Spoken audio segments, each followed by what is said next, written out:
My name is Greg Hoffman. I am CEO and president of Apogee. We are a performance marketing agency. We have 19 current clients on the ShareSell network. We are all exclusive on the ShareSell network. The topic of the day is RevShare management principles, growth through balance. So we'll go ahead and get started. There's 4 principles that I came up with that I want to share with everyone today. Finding the right affiliates, creating the structure and rules, communicating often with affiliates, and merchant cooperation and understanding. We'll go through all 4 of these. The number one thing, and I could rant for hours, which hopefully I won't. I've only got 18 minutes, but finding the right affiliates is something that is close and dear to my heart. We're going to talk about an example of a client that we picked up just in the month of December. So it's not a full case study because we've only been working with them for 30 days, but it is the absolute best case scenario for everything that we're going to be talking about how to find growth through balance. So this program, and we haven't announced it, nobody knows who it is, because it was such a mess. They were completely unmanaged. They've been on the network for 6 months, and they were set to auto-approve. So if anyone is on auto-approve, I don't want you to get up and leave the room, but I want you to seriously consider not doing auto-approve. Auto-approve is not management. So I can talk about 45 minutes for that, but I'll tell you why auto-approve is not management. So before, they had no terms of service. They had 683 affiliates in the program. They advanced quickly because they have a growing brand. They have great products. So affiliates were very much attracted to joining the program. They had 138 affiliates active with clicks. That's pretty high for a brand new program. But even more shocking, they had 50 active with sales. They had no rules, they had no communication, they had no idea what they were doing. So they brought our agency in to evaluate it, and I told them what I was going to be doing. I told them that you have the wrong affiliates active, and with our strategy, we are going to fix it. So after, what we did was we set the terms of service as soon as we joined the program in mid-December. The terms kicked in 7 days later, so it happened just before Christmas. I didn't want to make any changes before Christmas. I didn't want to be that guy. So I waited until the 26th. And what we did was we removed 45 active affiliates with sales. So 45 of 50 I kicked out because they were not going to follow my terms of service. They were not going to follow what I wanted to accomplish in this program. In total, we removed 307 affiliates, 307 out of 683. So we kind of balanced that program because it was on auto-approve. And if I was approving them from the start, it would have been about a 50-50 split on who was approved and who was declined. What we did immediately the week of Christmas, between Christmas and New Year's, we recruited 67 new affiliates. So it was a lot of work, but we brought in the affiliates that we thought would quickly fill the gap and would work with us. So the question is, why were there 307 affiliates that I considered the wrong affiliates? Because they were paid search and coupons. They represented 96% of those sales. And we're talking big sales. I'm not going to say exactly how much, but we were talking hundreds of thousands of dollars of sales. We work with a handful of coupon and loyalty sites. And so I work with, give or take 1 or 2, 5 coupon sites, 5 loyalty sites, 1 shopping cart abandonment, and 2 paid search affiliates.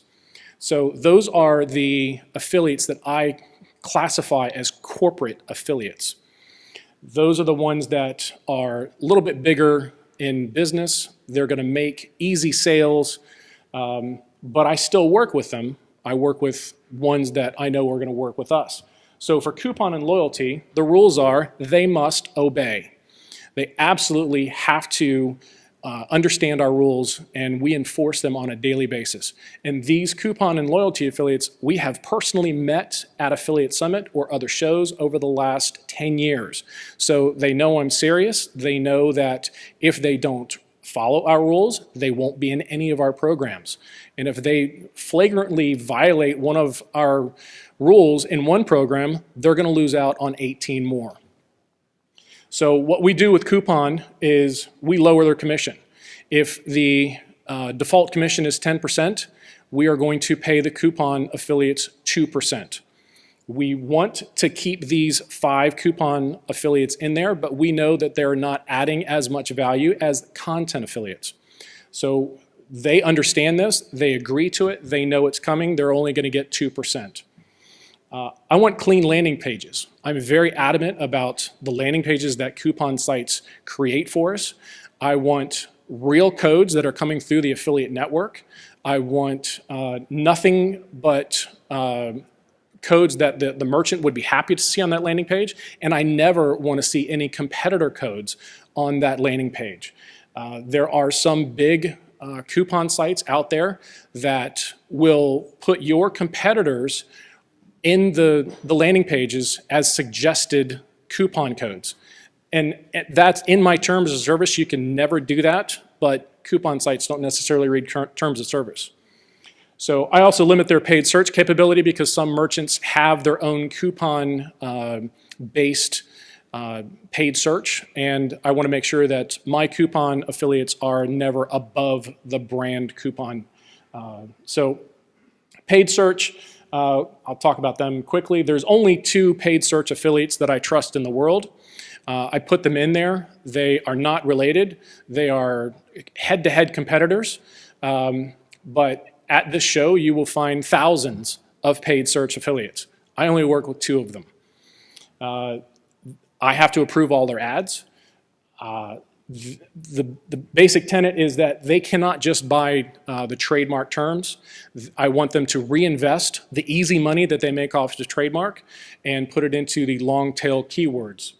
So they reinvest it, and they have to follow the merchant request in case the merchant comes back and they don't like the ad or they don't like how something's working. They have to be responsive. They have to come back and make those changes. So other paid search affiliates bid on the brand or the top products, and that's it. They walk away with that cash, and they're happy with it because they made a little bit of money. They never reinvest in the long tail. And real quick, I'll just tell you that there's in the case study that I talked about first, say there were 20 paid search affiliates in there, and they had 50 sales. When I put my 2 trusted paid search affiliates in a program, then we usually see growth rather quickly. We will see sales go from 50 to 60 all the way up to 150. So these 2 paid search affiliates that understand the rules, they do everything we ask them to do, they show real growth in the program because they're investing in those long tail keywords that the other guys are too cheap to buy. So when we're talking about the differences in the corporate and the content, I always want my programs to be balanced somewhere between 60 and 40%. Either I want 60% of all the sales to be from content affiliates, or I want it from coupon, but I don't want a program that is 96% coupon and paid search. I want to build up those content sites because I see that they are definitely bringing in new customers. They're working harder. That's why they're going to get more commissions. So there's a 60-40 rule in all of my programs that I'm always trying to strive for, that I want the balance between the corporate and the content affiliates. So creating the structure and rules, each program needs to be competitive and affiliate friendly. I've done sessions on how to build a program, going line by line, how to set up the program, the autoresponders. We're just going to talk about a couple basic things. So attribution rules are a big part of it. We were just in a session with Sarah from ShareSale, and she gave some great examples of how the conversion lines attribution rules work. One of those rules was how we do it, and she called it Splitsville. So this is what we do. When a coupon closes for a content, coupon is a closer, the content is the influencer, we split it. The content commission is reduced by the coupon commission. So the content affiliate is making 10%. The coupon affiliate is already making just 2%. So in that split, the content is going to get 8%, and the coupon still gets their commission. So they get what is owed, because I value the fact that they're in the clickstream, they're helping close the sale, they deserve their piece. I don't want to ignore that, I don't want to get rid of them.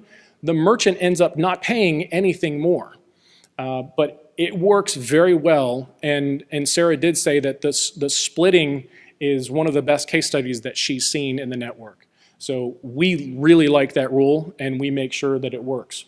Loyalty and shopping cart abandonment, right now we have as the same, where each of them receive 50% of what they were already owed. So if a loyalty affiliate is making 10%, a content affiliate is making 10%, then each of them get 5%, and the loyalty site has to figure out how to compensate the end user that wanted that cash back.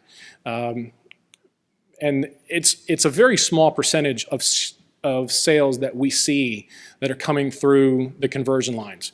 I would say that it's less than 20%.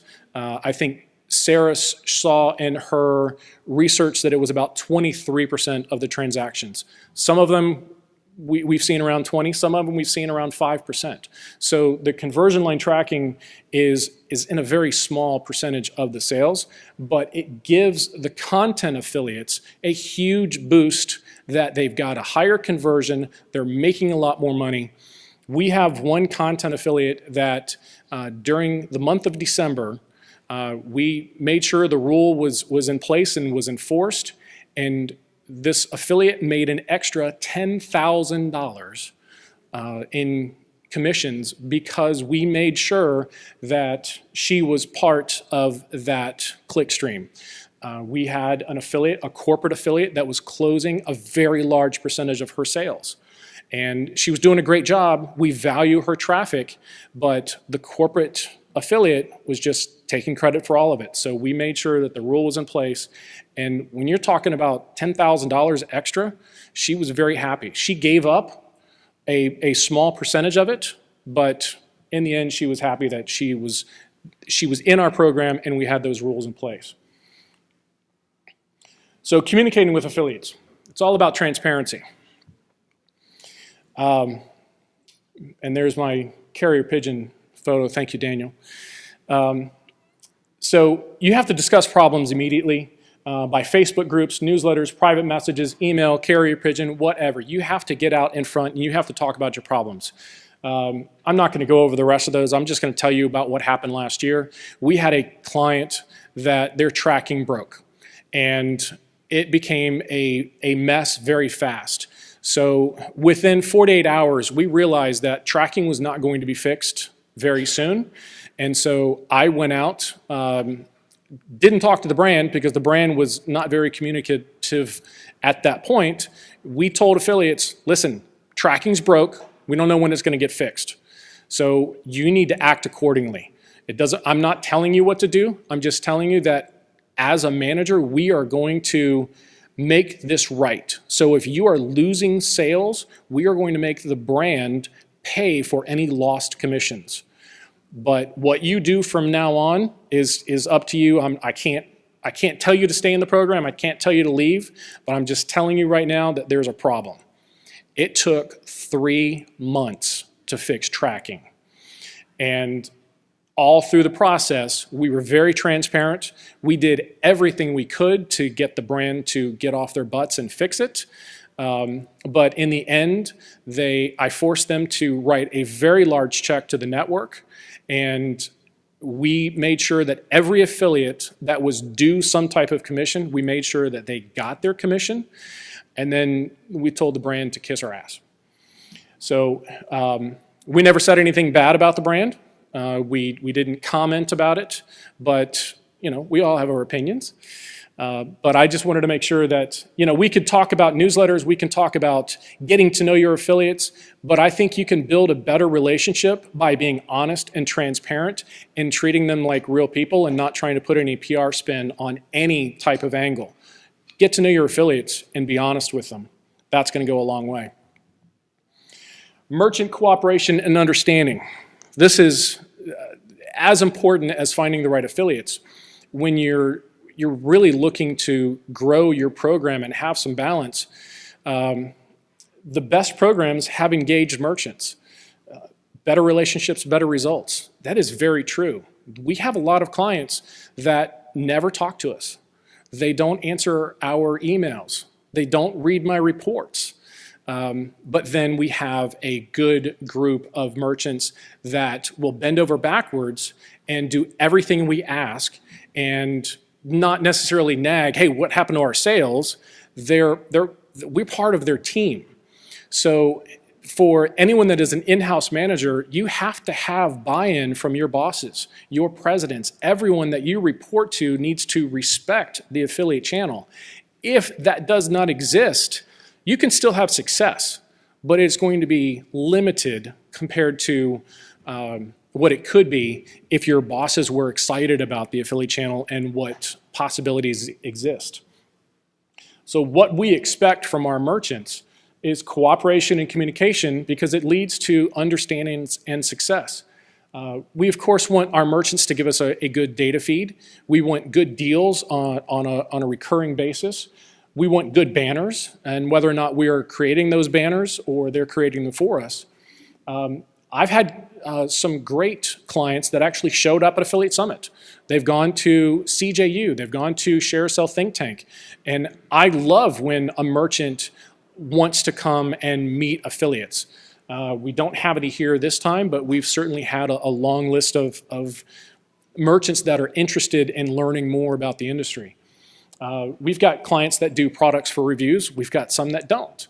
And we've got some that are aggressive with their ideas and their paid promotions and giving out bonuses based on a variety of reasons. But the most we can ask for is their attention.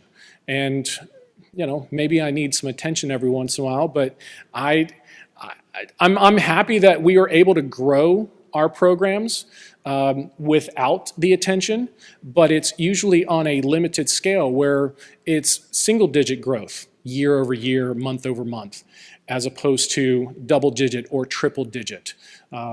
So we can grow, we can show success, but it certainly helps if we've got their attention and their ear. So the results from any manager, anybody in here, should be looking at higher orders and sales year over year. These are your metrics. Stronger ROI and lower cost per sale if possible. You always want more affiliates active with clicks. And as I've said, the 60-40 thing, you want a greater balance between content and corporate affiliates. And you always want a steady flow of new affiliates joining. Recruiting never ends, so you always want more affiliates coming into the program. So when I started, I talked about the new client that we have basically burned to the ground. We don't have enough data to tell you what that's going to mean long term. So we looked at one of our older clients. We picked up a program in 2012. They were 6 years old at the time. They were very successful on the Share-a-Sell network, but we basically burned it to the ground, and we did exactly what we've done all along.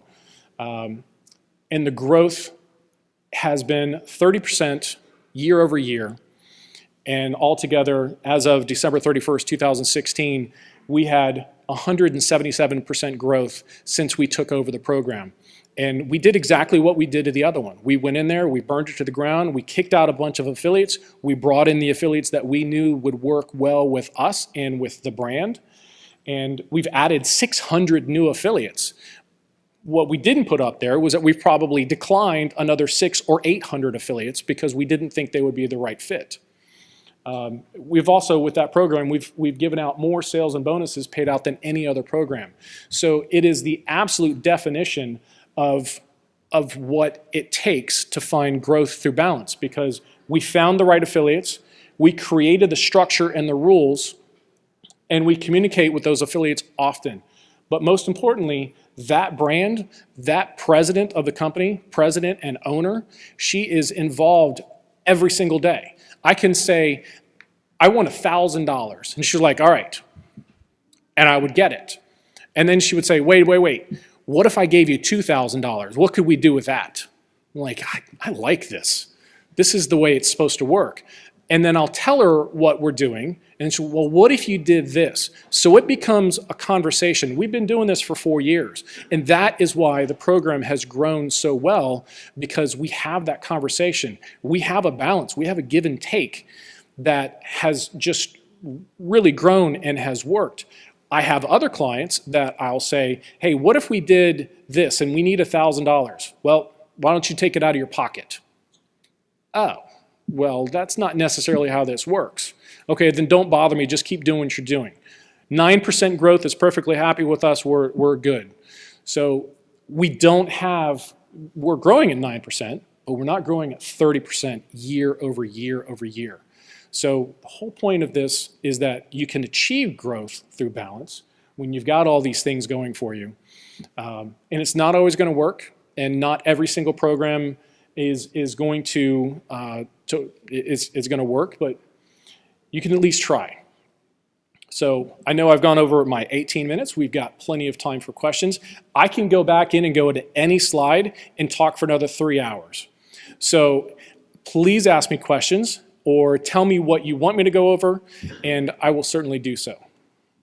Mary Ellen. What do you do when you have, in this example, 2 influencers and a corporate affiliate? How do you do your commission stream? It is the first influencer and the last closer. So you don't split, like using your example of 10%, the corporate gets 2%, you don't take that remaining 8 and split it between the 2 influencers? No, because that would drive Daniel nuts. And that might be a good evolution. You can certainly do that. But that really gets into the details. Makes it a little bit harder to do. The most important thing is you have to communicate anytime you're going to create that, because those affiliates, somebody's going to say, why did I get 4%? And you have to tell them why you got 4%. And even after you tell them, they're not going to understand, because they know others are either ignoring the closer, or Daniel and I have talked about this even today. We don't think there's a lot of splitting going on. You know, I know that there are attribution programs that have splits. We don't think it's very widespread. So if you want to take it to that level, that's great. It might just be a little bit more of a communication issue as it happens, because some affiliates look at their statistics and go, I thought I was making 10%. If they don't ask that question, if they just think they're getting screwed, then sometimes they might not even ask. They might just think they might stop working with you. So you have to be very proactive to tell them exactly what's happening. Do you want 4% or do you want nothing? You were not the only affiliate in the clickstream. So a lot of them don't understand that there's others there. Yes? How do you vet your source affiliates and determine so you know that they're investing in the long tail? Well, I threaten them. The 2 that I work with, I know personally. I know extremely well, and they know that I will have no problem cutting them immediately as soon as I find out that they're just walking away with the money. So it's personal relationships that I've built here, and I know I will have meetings with them, and I'm like, and sometimes when you build up the relationship and you get to know them, they're not going to give you 100% of the insight, but they will share some generic information to prove that they are actually reinvesting in the long tail. So it's a gut thing. That's why there's only 2. I have one Ask them. Or you can ask me later, but it's certainly, you have, for a corporate affiliate, you have to ask them as many questions. You have to be in their face and understand how they're promoting your products. You have to know. We look at. I'm a little obsessive about it. I look at almost every transaction and every client. I want to know. I want to make sure that someone isn't skirting the system, because that's throwing off the balance. They're potentially taking advantage of the entire brand, and they're going to screw up the conversion for other affiliates. I want to make sure that it's a level playing field across the board. Any other questions? Yes, Mary Ellen. These search affiliates, are they? Sorry. The search affiliates that you work with, are they just search, or are they among those 5 coupon sites that you trust that provide added value, like through newsletters and stuff? They are pure search. They are corporate. They're bigger companies. I do allow in some programs, in some instances, coupon affiliates to use trademark plus terms. Again, it's very strictly controlled. And I'll tell you one right now, offers.com, I work with them in a lot of my programs. I like them because they obey. So do we. Because I've met the guy here, and I'll send him one. All right, what did we do wrong? I'll get it fixed. It might take a couple hours, but I'll get it fixed. So if you have those personal relationships and you get to know them, then, and the brand is okay with it, then it works. If the brand is not okay with Trademark Plus, it doesn't happen. What added value do they bring to you to justify those rights? For coupon or trademark? Trademark Plus. I learned a long time ago that the line item exists out there under coupons. There's shelf space that is to be had. And if the brand isn't bidding on their own, then why not put a trusted coupon search out there? They're not going to make the default commission. They're helping close the sale. So the added value is the customers are looking for that. Thank you. Anyone else?